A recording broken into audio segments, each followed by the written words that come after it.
Jean-Marie. Est-ce qu'on peut s'entraîner socialement et au niveau local à la surprise? Ou bien s'entraîner à être surpris? Ça, c'est une première question. J'en aurai une autre. Est-ce qu'on peut imaginer injecter de l'incertitude dans les modèles et dans les formalismes qui pèsent, vous l'avez rappelé, énormément sur la gestion de risque, même sur la qualité, sur beaucoup de choses. Et puis, une troisième question, est-il réaliste de vouloir recueillir les avis des sentinelles des crises? Je crois que depuis peut-être des milliers d'années, à peu près toutes les crises ont été prévues par certains, qui sont peut-être mal exprimés, mais qui ont dit « il peut nous arriver ceci ou cela ». Voilà. Alors, est-ce qu'on peut se préparer, est-ce qu'on peut s'entraîner à l'imprévu? Alors, en fait, je crois que c'est très difficile. En même temps, je dirais, on le fait de manière spontanée, c'est-à-dire quand on traverse la rue, on regarde. Et voilà, donc quand on ramasse des champignons, on sait que peut-être certains seront vénéneux. Donc, je pense que l'humanité, le règne animal aussi, d'ailleurs, les animaux aussi sont face à des situations imprévues. Et finalement, les espèces survivent parce qu'il y a une sorte d'apprentissage aussi d'un environnement qui peut être tout à fait hostile. Donc, on ne peut pas dire qu'il n'y a pas de préparation. Simplement, je pense qu'on ne peut pas faire beaucoup plus que ce qu'on fait aujourd'hui. Alors, on peut s'entraîner à des gestes barrières. A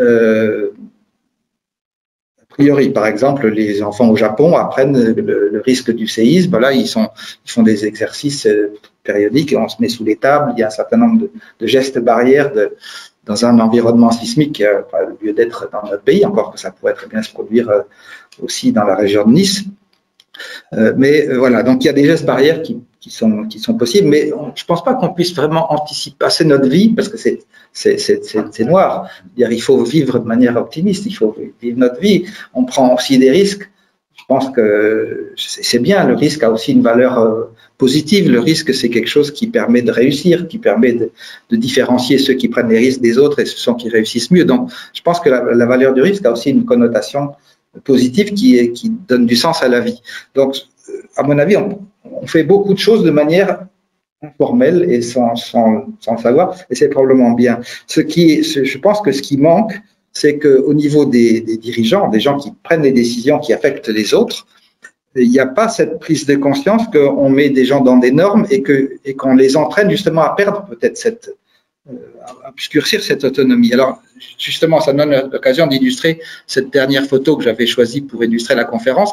Alors, c'est une photo du ciel, mais dans un cas, à droite, on voit les étoiles, et dans l'autre, c'est la pollution lumineuse qui empêche les gens de voir. Alors, ce qui est une sorte de paradoxe de la société moderne, c'est que jamais la science n'a été à ce point capable de décrire pourquoi l'univers fonctionne.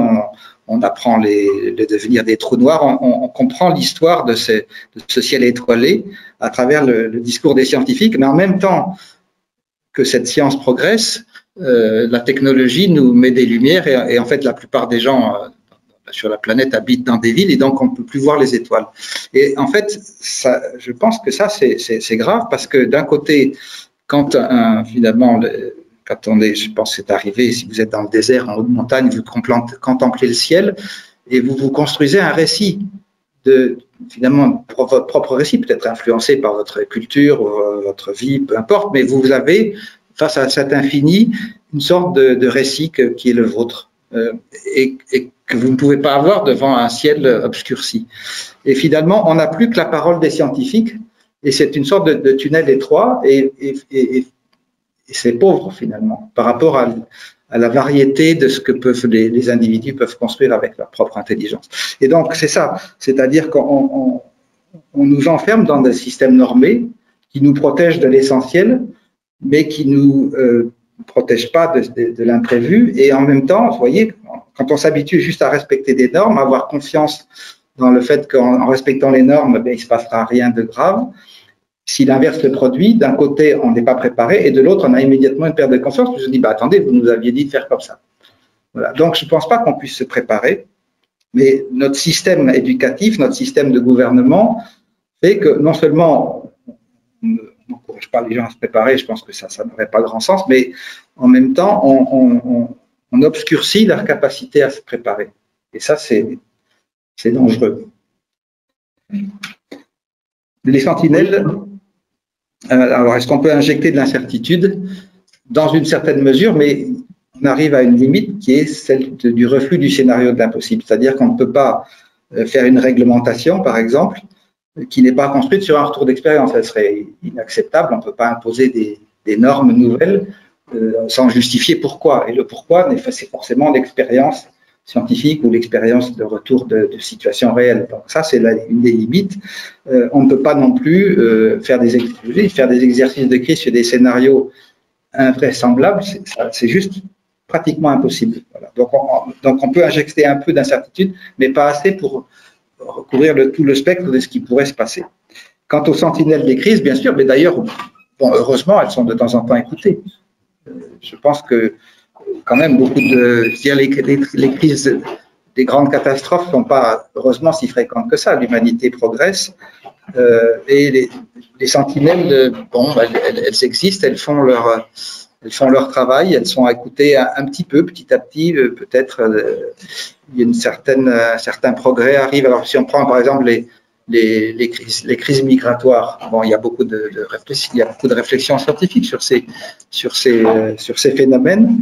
Est-ce que ce sont des sentinelles? Je ne sais pas si c'est le bon mot. En tout cas, la science est claire que la science est en avance toujours. La science avait prévu les accidents nucléaires, la science a prévu les pandémies, et finalement, ça finit par se produire, et à chaque fois, on est surpris quand même. Donc, les sentinelles existent, mais ce sont parfois des oiseaux de mauvais augure, et les oiseaux de mauvais augure, on n'aime pas trop les écouter. J'en profite avant de vous passer la parole. Je vois quelques questions là, et notamment une question de Laurent Madec. Laurent, merci d'être là. Il nous dit merci pour cet exposé passionnant. Merci Jacques. Mais que conseilleriez-vous comme action menée sur la thématique du changement climatique au regard de ce que vous avez évoqué, polarisation sur la phase initiale, empowerment, pensée limitée? Alors, reste question, cette fois-ci, sur le thème changement climatique et environnement. Est-ce que tu veux que je demande à Jean-Marc de poser 2-3 questions pour que tu aies le temps de réfléchir? Pardon.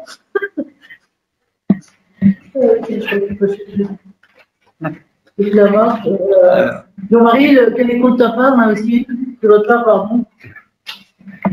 Alors,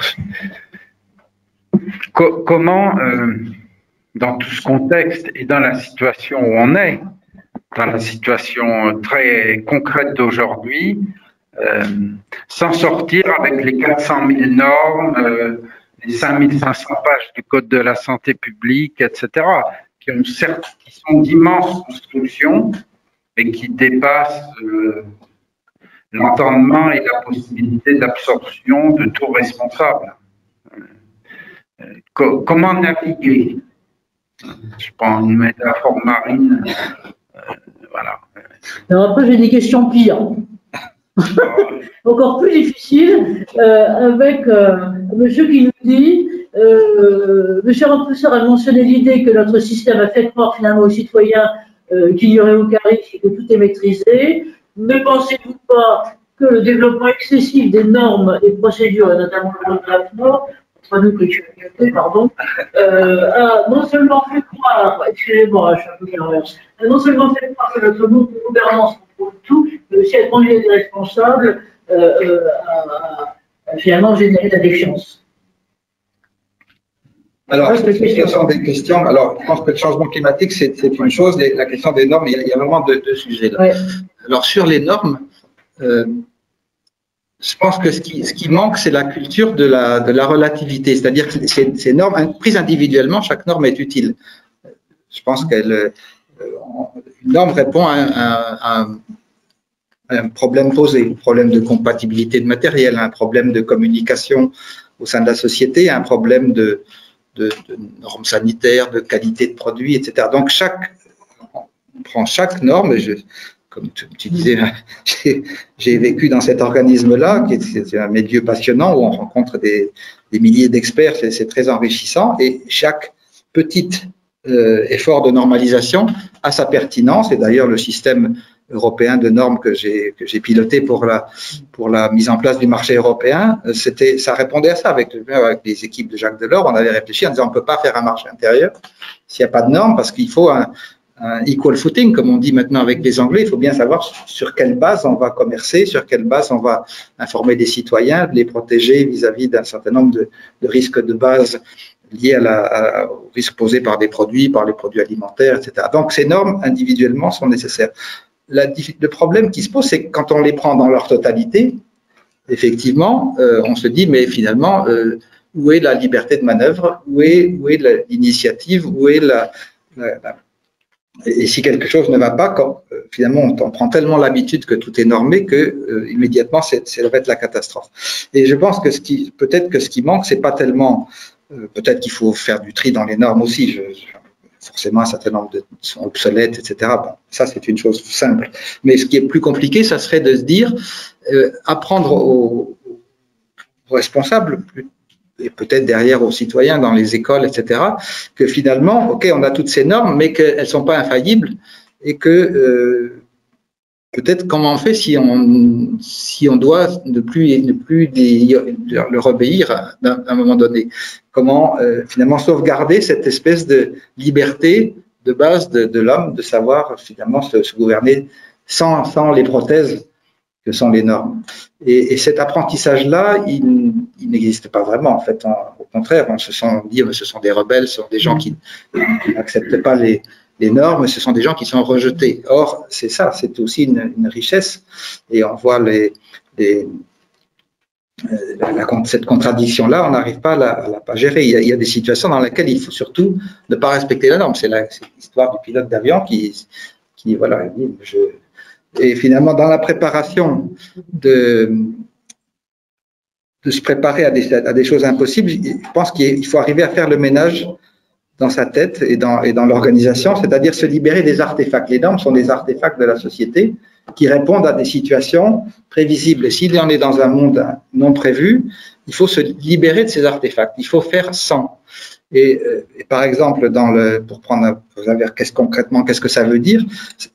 Dans les exercices de crise nucléaire, finalement, et il y a, au fil de l'expérience, se libérer des artefacts, ça veut dire qu'en fait, on a réussi entre l'IRSN, EDF, par exemple, c'est de se dire finalement, c'est quoi les quelques informations essentielles dont on aura besoin pour prédire ce qui va se passer dans une installation nucléaire, qui est une situation très compliquée, qui produit un tas de paramètres à la seconde, et finalement, il y a quelques indications qui, en fait, permettent de voir juste. Et si on s'entend entre les experts de l'exploitant et les experts de l'IRSN sur la signification de ces paramètres, alors on peut déterminer un scénario pour essayer de sauvegarder quelque chose.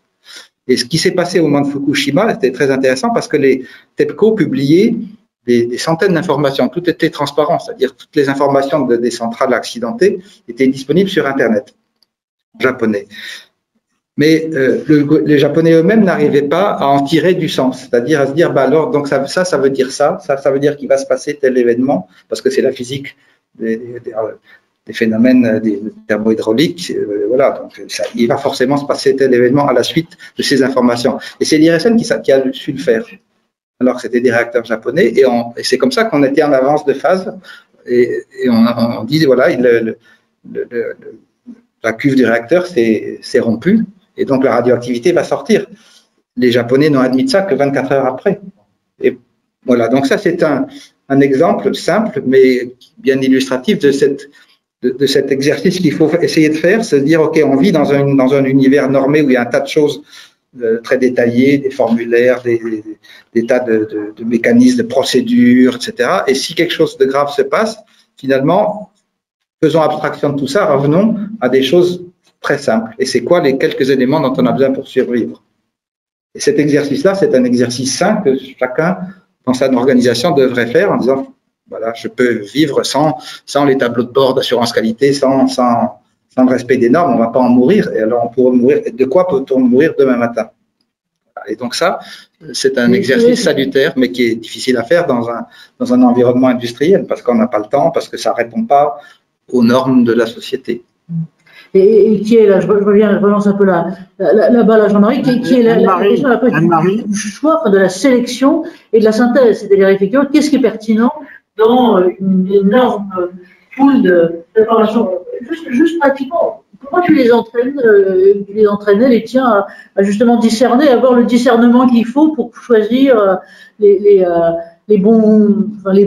indicateurs pertinents à ce moment-là ou là-dessus sur finalement le caractère vital de ces choses. Comment est-ce qu'on peut les entraîner pratiquement? Et puis je pose la question aussi, je pense que David, tu ne dois pas être loin, n'hésite pas à sauter sur le micro aussi. J'aimerais bien sauter sur le micro, Anne-Marie. L'entraînement, oui, c'est quelque chose de difficile, mais je pense que si on travaille avec les experts savent, les sentinelles dont on parlait tout à l'heure, il y a des gens qui savent.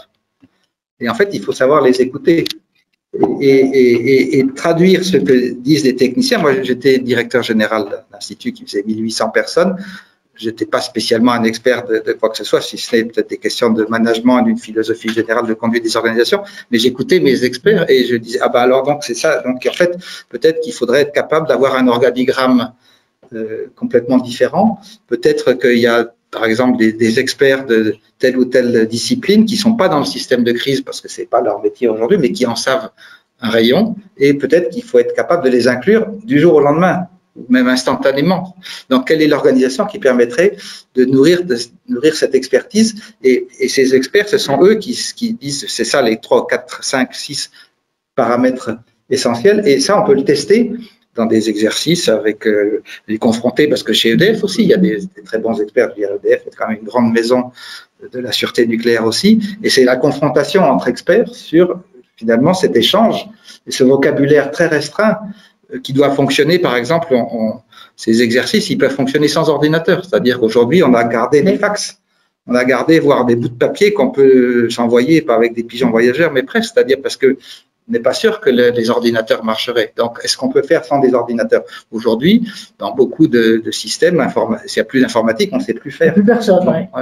Ouais. Alors, si je peux me permettre, le président, et puis après, il y a Philippe Ginoux qui piaffe en bout de ligne. Donc voilà. Jacques, si vous pouvez parler assez fort, on va utiliser ce micro-là. Il y a un acteur retard, un dernier retard, mais qui est très important, qui est la justice. Ça peut être la justice du lynchage, ça peut être la justice qui dure 10 ans, mais ça peut être quand même sur le gestionnaire. Et quand on tombe dans les gestionnaires, je pense qu'il est bien dans les juges aussi. Parce que ça pèse beaucoup, à mon avis, sur la façon, et ça pèse dans le sens normatif. Ça pèse dans le sens, pas de contradiction avec l'ordre de Cathy. Voilà, et ce n'est pas toujours la meilleure réponse qui va être donnée, vous bloquez peut-être par ça. Et donc, je sais que vous en parlez, qu'est-ce qu'on peut dire sur les juges et les judiciarisations, l'importance de la justice avec son poids, retard, mais plus important. Oui, c'est un paramètre important dans le comportement des gestionnaires de risque aujourd'hui. C'est vrai que si on sort des normes, on prend un risque. Et je pense que ce qui est important, c'est finalement, ok, bon, le système judiciaire, ils font leur métier. Les gens portent plainte sur le fond, pas contre le respect si on traîne des ministres devant le corps de justice de la République, c'est pas pour un non-respect de normes, c'est pour une non-obtention de résultats attendus en termes de protection de la population. Mais là où ça devient pervers, c'est qu'on utilise l'artefact de la norme, plus ou moins respecté, comme étant la démonstration de la faute. Et ça, c'est quelque chose qui pourrait être enseigné à l'école de la magistrature, parce qu'en fait, ça n'est qu'un artefact. Et donc, la justice, elle doit aller au fond des choses. Donc, c'est normal, moi, je trouve, dans une république, que les citoyens puissent se plaindre de leur gouvernance. C'est un système qui paraît absolument indispensable. Maintenant, qu'est-ce qui se passe dans le procès? C'est là que je pense qu'il faudrait être capable d'aller au fond des choses et pas s'en tenir au fait que le non-respect d'une norme peut être jugé comme quelque chose d'utile à un moment donné, mais encore faut-il pouvoir le justifier ex post, évidemment, pourquoi vous avez pris ces décisions. Et peut-être que les procès marchent vraiment comme ça. Il faudrait aller regarder de très près. Autrement dit, on a cette image je pense qu'il y a une sorte de faux débat là, c'est-à-dire qu'on a cette image réelle de la judiciarisation de la société, c'est-à-dire qu'un certain nombre de responsables ont le sentiment, même la quasi-certitude, qu'ils risquent d'être poursuivis. Et on voit les maires, par exemple, c'est très clair, les maires sont très inquiets de l'exercice de leur mandat parce qu'ils sont susceptibles d'être poursuivis. Et ils ont aussi le sentiment que ces poursuites peuvent être alimentées ou que leur comportement pourra être plus ou moins justifiable selon qu'ils ont plus ou moins suivi des normes. C'est là qu'il y a une faute de raisonnement et qu'il faudrait que les magistrats, que l'école de la magistrature ou que les formations puissent aller au fond de ces choses-là techniques, parce que la magistrature technique, c'est quelque chose de très compliqué. On fait intervenir souvent des experts.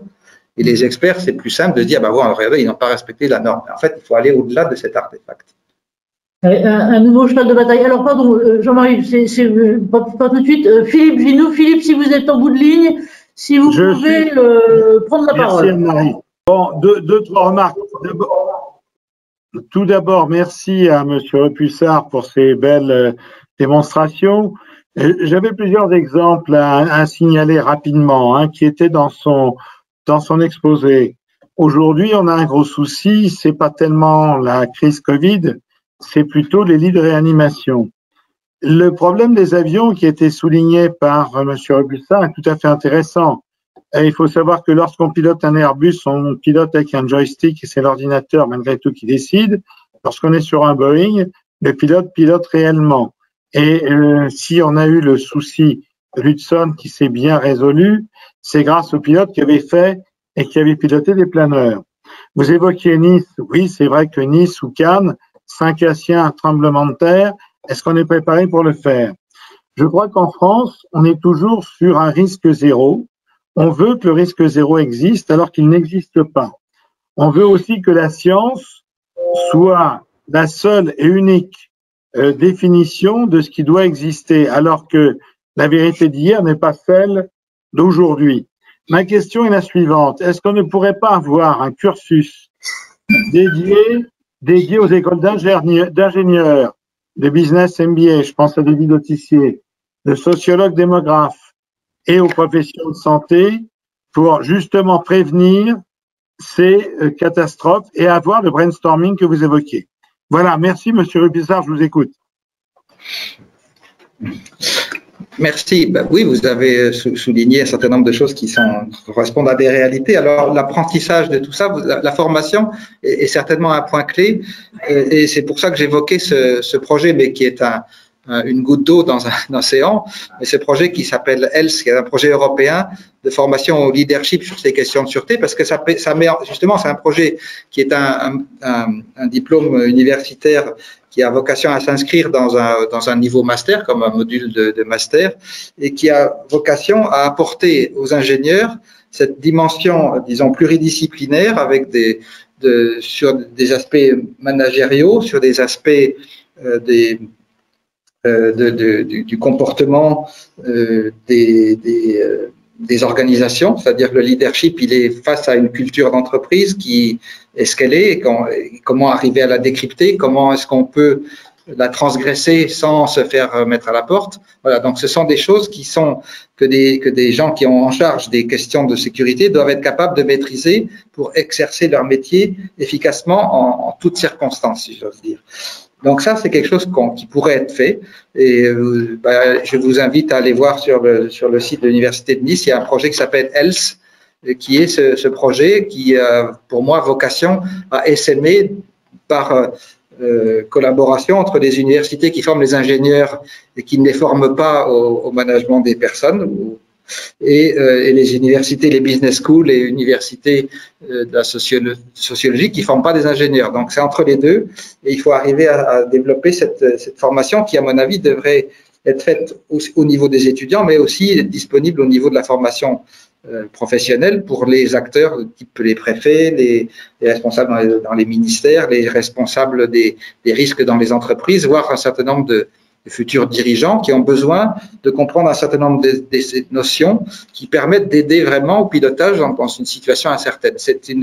c'est une vraie aide, mais ça s'apprend. Et voilà, donc je vous parlais du président Trump, c'est clair qu'il n'a aucune de ces notions, et pourtant il a des intuitions qui sont bonnes, mais il n'a pas le bagage, ou personne auprès de lui non plus, manifestement, pour en tirer parti. Alors ça m'amène au changement climatique. Je pense que ce qui manque, c'est la construction d'un récit positif sur le changement climatique. C'est-à-dire qu'on est dans un mode punitif, et on dit voilà, on va faire puisque c'est comme ça, on va faire davantage de normes pour réduire la production de CO2, pour faire prendre un certain nombre de mesures contraignantes qui vont avoir des impacts sur la croissance, etc., pour arriver à contenir.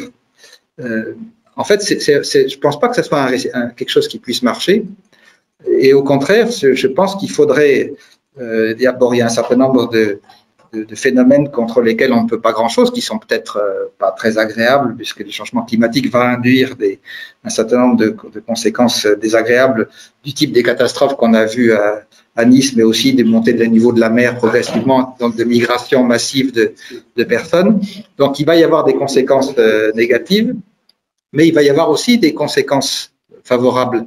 Et je pense que l'humanité, si elle a une chance de s'en sortir, c'est de développer un récit et de donner finalement aux hommes et aux femmes de la planète quelques outils pour essayer de maîtriser cette évolution qui est par certains côtés inéluctable, dont on peut limiter certains effets parasismiques peut-être avec certaines mesures, mais ces mesures toutes seules ne créent pas un récit auquel l'humanité dans son entière peut adhérer. Et faute d'adhésion, ces mesures n'auront qu'un effet limité, voire pas d'effet du tout, voire des effets négatifs. Voilà, donc c'est l'empowerment dont je vous parlais tout à l'heure à une échelle planétaire, donc c'est une tâche gigantesque, je ne sais pas si elle est faisable, mais c'est pour moi la seule voie porteuse d'espoir. Merci à toi. David, est-ce que tu veux bien intervenir sur des perspectives qui sont à la fois des perspectives de formation, évidemment de conception aussi, de management. Est-ce que je peux te passer la parole si tu veux bien? Avec plaisir. Merci beaucoup pour pour les échanges et le contenu de votre présentation. Alors, je vais répondre à la question, est-ce qu'on forme aujourd'hui? Alors déjà, est-ce que j'ai toujours un avis, c'est toujours compliqué. Bien sûr, on forme. Il y a un auteur qui s'appelle Karl Emanuel Weick, qui est assez connu, avec une étude de cas qui s'appelle Mangold, qui est utilisée dans tous les MBA, dans toutes les écoles du monde, sur tout ça. En même temps, j'ai toujours l'habitude de dire que le management, et notamment donc le leadership du risque, si on pouvait l'appeler comme ça, ne s'apprend pas, mais se réapprend. Ce qui signifie que faut non seulement le faire dans les écoles, et c'est bien qu'il y ait le programme qui a été mentionné tout à l'heure. Après, je pense que ça nécessite, comme toute pédagogie, de revenir régulièrement sur le sujet et en situation. Moi, je suis un fan. Je trouve qu'aujourd'hui, on a des MBA dans nos business schools. Les MBA, c'était fait pour des gens qui étaient déjà professionnels à l'époque et qui revenaient et qui avaient déjà une expérience. Et moi, qui enseigne beaucoup en formation continue, en exécutive, on n'a pas du tout le même rapport. Et je pense qu'aujourd'hui, c'est non seulement faut avoir des sensibilisations, mais il faut aussi que les organisations mettent des programmes, dirais-je, formatifs de leurs leaders en progression avec cela tout au long de leur carrière. Donc ça, c'était un premier message. Oui, enseigner, mais que ça soit parce que ça nécessite d'être revu régulièrement. Après, j'étais sensible à la notion de récit. Alors moi, j'insiste beaucoup sur ça aujourd'hui dans le leadership. On ne construit que des images du monde, des artefacts qui permettent de s'entendre sur des objets complexes, et ces artefacts qui nous permettent, entre guillemets, de créer de l'intelligibilité. En situation de crise, ces artefacts ne sont pas préconçus, mais doivent être faire l'objet de construction in vivo. Et donc, du coup, ça, c'est cette notion de capacité du récit. Et c'est pour ça qu'on oppose tout le temps, et c'est dommage, entre la science, dirais-je, et la littérature, je vais le faire simple, mais parce qu'on met le récit, ça rentre dans. François Dupuis, que beaucoup connaissent ici, il dit toujours le récit, le discours est le premier acte sociologique. Donc ça veut dire que je prends conscience d'une réalité, je construis un discours sur celle-ci de telle manière qu'elle soit intelligible par d'autres, et on s'entend sur des bouts de réalité qui deviennent, entre guillemets, des grilles de lecture. Donc, et ça, je pense qu'aujourd'hui, on a un effort à faire. C'est très bien montré dans le film Sully, donc sur effectivement l'accident qui a été mentionné dans la baie d'Hudson à New York. Hein. Donc c'est très bien décrit par rapport à cela.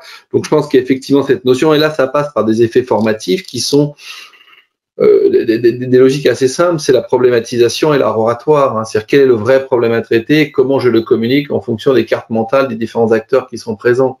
Je prends toujours cette phrase qui vient de Paul Valéry, l'important n'est pas de savoir que l'on a raison, mais que les autres le pensent.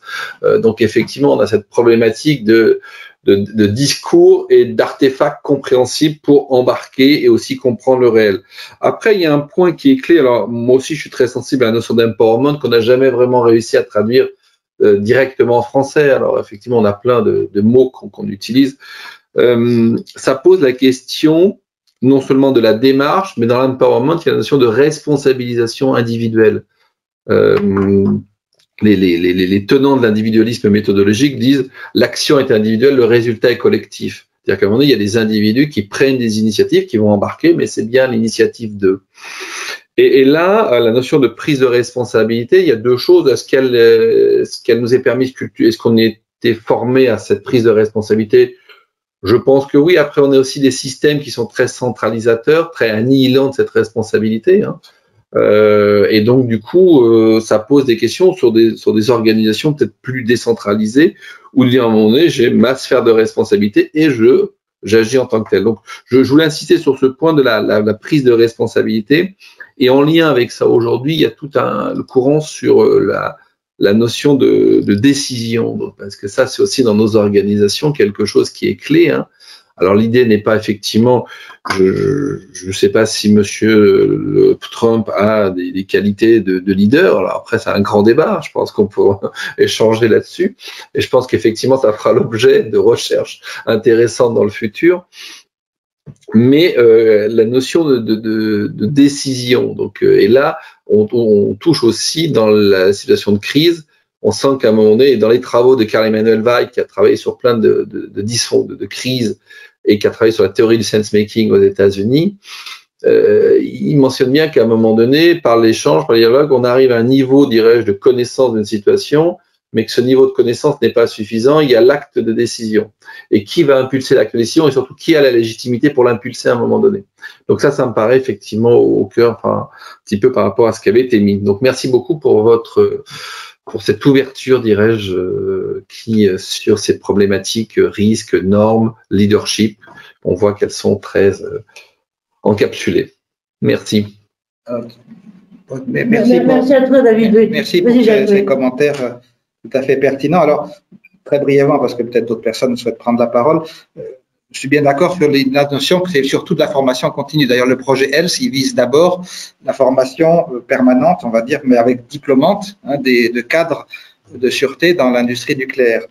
Et cette formation, elle comporte une centaine d'heures pluridisciplinaires qui justement invitent à réfléchir au-delà des normes, c'est-à-dire à donner un certain nombre de clés à des managers déjà en poste qui leur permettent ensuite. Et c'est la deuxième partie de la formation qui dure 6 mois, qui est un projet personnel avec un tuteur et ensuite un rendu devant le groupe d'une période de 6 mois dans lesquels on définit le projet personnel. Et en gros, il s'agit dans ce projet personnel de décrypter des éléments de la culture vis-à-vis des risques dans l'entreprise dans laquelle ou l'organisation dans laquelle cette personne travaille et de lui apprendre finalement, enfin que lui s'exerce à justement décrypter les choses, à s'abstraire, à identifier quels sont les artefacts éventuels, ceux qui posent problème de ceux qui sont éventuellement utiles, et d'avoir une méta-réflexion finalement par rapport à, il a lui un boulot, une mission qui est de contribuer à la gestion d'un risque quelque part dans le système. Il doit obéir un certain nombre de normes, de processus, il doit rendre compte, il y a des tableaux de bord, il a des chefs, etc. Et finalement, pendant ces 6 mois, il doit continuer de faire ce métier et en même temps passer un certain nombre d'heures à s'interroger sur la signification de tout ça pour essayer de s'abstraire de cette gangue, de la dominer, de se dire et si quelque chose se produisait, finalement c'est quoi mes leviers, c'est quoi mes interlocuteurs, c'est quoi la fiabilité des informations, c'est quoi les choses dont je pourrais être certain et les autres sur lesquelles en fait on n'en sait rien finalement, un certain nombre d'informations qui circulent dans les entreprises n'ont strictement aucun sens par rapport à un événement qui se produirait et donc peuvent désorienter le processus de décision.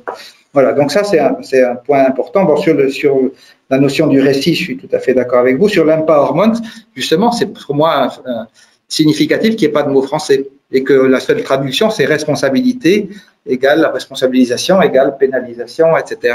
Voilà. Donc ça, on a un problème culturel, à mon avis, dans notre pays avec ça, qu'il faudrait essayer de dépasser. Alors, bon, peut-être c'est un enjeu considérable. Quant au processus de décision, c'est clair que les décisions, justement, en période de crise, il faut essayer de les descendre près du terrain. Je pense l'exemple de Fukushima, il est absolument frappant. Au siège de TEPCO, dans un premier temps, on a considéré que les réacteurs, ça représente quand même des centaines de millions d'euros d'investissement. Et donc, quand le directeur de la centrale a dit, pour les refroidir, il n'y a plus d'eau, mais je vais prendre de l'eau dans l'océan, il a reçu un ordre de dire, vous ne faites pas ça, parce que si vous faites ça, ça va bousiller le réacteur, qui était condamné, évidemment. Mais les dirigeants du siège à Tokyo n'avaient pas compris ça. Et il y avait 12 heures de retard. Et donc, c'est vertueux à dire, non, il faut sauver les réacteurs. Et le directeur de la centrale, à un moment donné, a pris c'était lui le directeur, il a dit, écoutez, moi, je mets de l'eau de mer. Et il a sauvé les réacteurs de l'explosion, pas d'explosion, mais il a empêché l'aggravation de la situation. Et à l'autre extrême, vous avez au sein du gouvernement et aussi du siège de TEPCO, des gens qui disaient, il va falloir évacuer le site. Donc, si on avait laissé le niveau tokyoïte, gouvernement, siège social de TEPCO décidé, ils auraient peut-être décidé l'évacuation du site, ce qui aurait été la signature d'une catastrophe nucléaire beaucoup plus grande, pouvant mettre en danger éventuellement la ville de Tokyo et ses 13 millions d'habitants.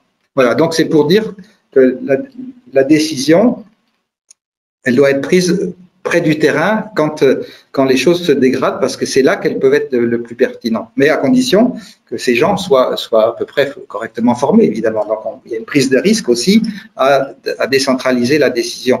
Et on voit ça avec la crise du Covid, finalement, où on avait des ARS qui sont des espèces de sous-ensembles d'administration centrale délocalisées dans les provinces, dans les régions, qui, en fait, ont comme métier d'administrer le système de santé et pas du tout la gestion de risque, pas juste la gestion de crise.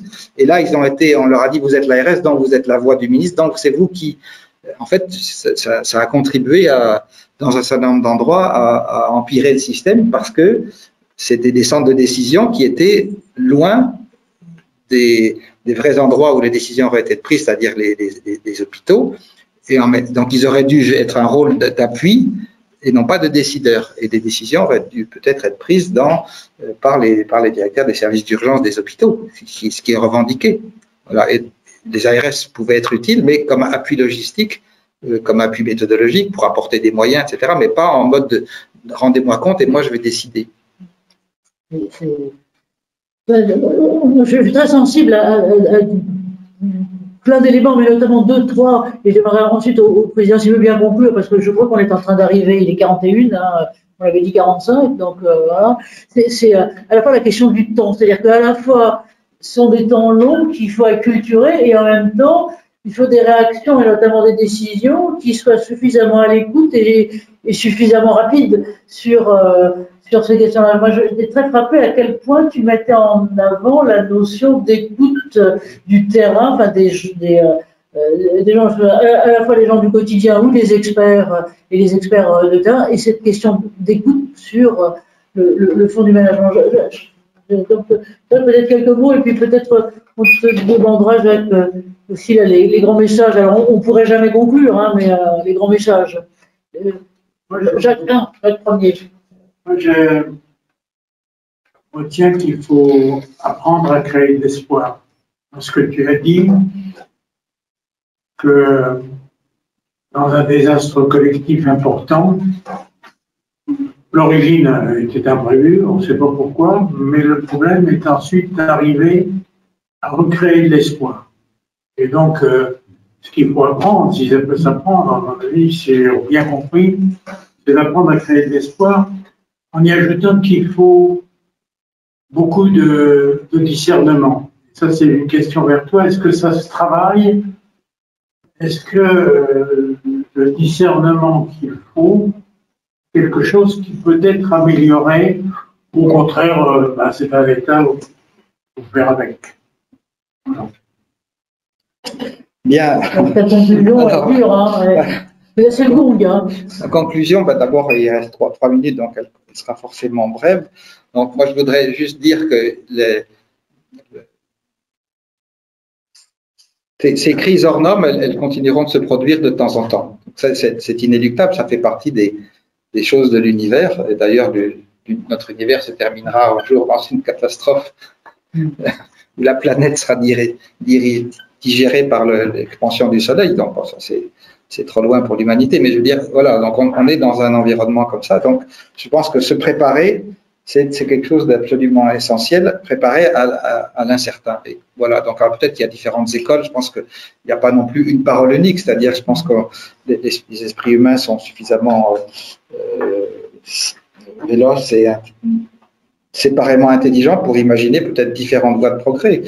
Je pense ce qui est important, c'est que les sciences humaines travaillent sur ces questions-là, peut-être plus que ce qu'elles n'ont fait sur cette notion de catastrophe, de réaction de la société, et notamment pour aider à créer ces récits. Je pense que ça, c'est un point important. Et encore dans l'histoire, évidemment, les récits de la Bible, ils sont là pour ça. Les récits sur le déluge, finalement, ont cette fonction-là, et on a besoin de notre déluge vis-à-vis du changement climatique à venir. Alors, est-ce qu'on peut inventer un récit, non pas ex post, mais ex ante? Voilà, ça c'est une question de philosophie et je voudrais terminer là-dessus. Est-ce qu'on peut avancer ex ante par rapport à des crises qui ne se sont pas encore produites? C'est une gageure pour l'esprit humain parce qu'on n'est pas vraiment câblé pour ça. On se rend compte que ça serait utile, mais comment faire?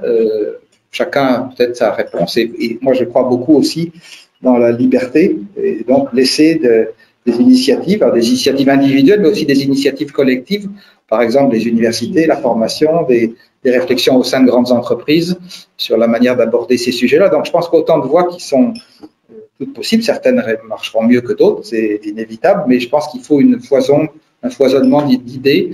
Et je pense que, encore une fois, comment peut-on aujourd'hui, au XXIe siècle, s'extraire de cette approche trop scientiste qui a été inventée seulement il n'y a pas longtemps, au XIXe siècle. Hein, donc, c'est assez récent, mais en même temps, ça nous a quand même complètement formatés. Et donc, comment s'extraire de ça? Et je pense que toutes les bonnes volontés sont utiles, hein, y compris celles des juges. Je pense qu'il faut peut-être avoir aussi des procès innovants où on arrive à ce que les avocats ou les parties prenantes mettent sur la table d'autres types d'arguments que ceux qu'on a l'habitude d'entendre. Innover, c'est aussi ça. Je crois qu'on va t'applaudir. Et vous demandez tous en bout d'applaudir. Alors, on va clore là et en vous remerciant moultement et avec plein d'excuses encore une fois pour les questions de son. Je crois qu'on est toujours piégé par la technique qui nous ennuie. Enfin, voilà.